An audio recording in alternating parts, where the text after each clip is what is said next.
Hello and welcome back to another Questions of Life. Today's question is brought to us by Uchiha, who asks, what are your thoughts on government involvement in video game microtransactions? This was brought to our attention by a video a Warboy linked regarding microtransactions and an Australian board member or American senator trying to regulate them. Before I present my opinion, I want to explain how I've seen microtransactions through the years of its rising.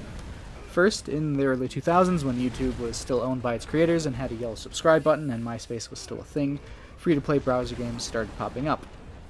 I'm sure they probably popped up long before then, but that's when I first noticed them.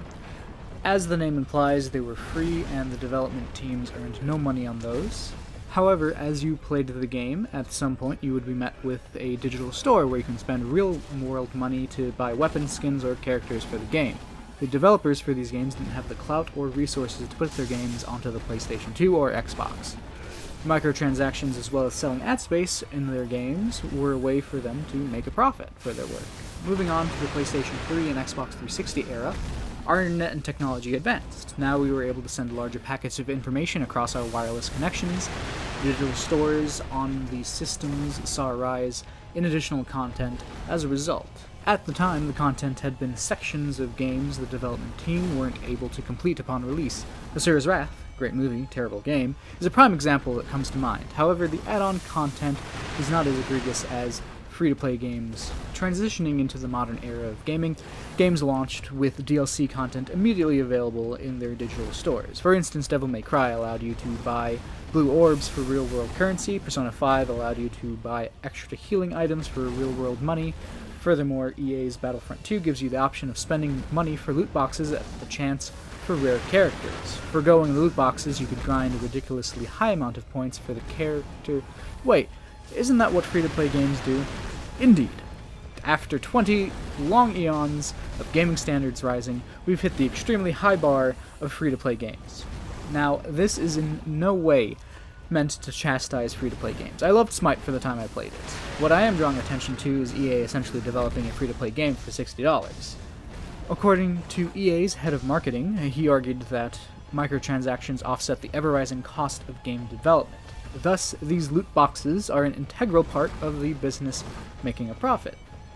This is where the government interferes. The most common argument for government intervention I've heard is that loot boxes are gambling. Like gambling, they must be regulated by the government. Thus, this brings me to my opinion about government regulation on microtransactions. I believe that the government should regulate companies that do not have a virtual marketplace. What I mean is a place where you can sell your items for real or otherwise currency, or trade virtual items. In the free marketplace of government regulation, you are allowed to sell and trade goods and services. Let's look at an example of a loot box in real life. My favorite card game is Magic the Gathering. In Magic, you can buy a pack of cards for about $4.89 after tax. Each pack, you are guaranteed a rare, a land, 3 uncommons, and 10 commons. This is in principle the same thing as loot box. However, Wizards of the Coast do not have a horizontal monopoly on selling their product. Thus, you are allowed to sell your cards, buy specific cards from vendors, or even entertain yourself with the cards however you see fit. If you want to make a tower, go for it. If you want to burn them as tinder, go for it. Whatever. In contrast, when you buy a loot box in a game, the specific coding restricts the entertainment you can get out of the item received. If you get a Desert Eagle from a loot box and the game doesn't allow you to scrap the parts, then that's one way you are restricted.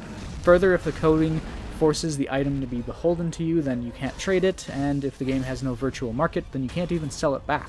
Technically, a loot box isn't gambling. In order for the interaction to be considered gambling, you need to put your money down with the risk of losing it. But when you buy a loot box, you are converting your cash into a digital product. If you have a Desert Eagle and spend your money on a loot box for the chance at a different gun and obtain a Desert Eagle, then you are, by all accounts, receiving something for your money. However, if the game in which you bought the loot box offers no real way for you to use that Desert Eagle, then you have lost your money. For instance, there is no durability system, so having 2 Desert Eagles would be redundant. If the game offers no way for you to trade the gun or sell it back, then you have essentially paid for nothing. In this instance, I believe the government should regulate loot box microtransactions. In closing, I want to talk about the argument EA's head of marketing offered for loot boxes. Now, understand that gaming is a business, and businesses do indeed follow money, a company is fully allowed to spend copious amounts of money on state-of-the-art graphics, accurate physics, and top-quality voice actors, but as consumers, we pick up a game expecting a completed product. So if a company slaps a $60 price on something they know full well should be $200, that's really on them, isn't it? They shouldn't be coming back around and trying to charge us microtransactions to make up the cost. They should have just stuck with the $200 in the first place. Well, that's all I really wanted to say. Remember guys, drive fast, take chances.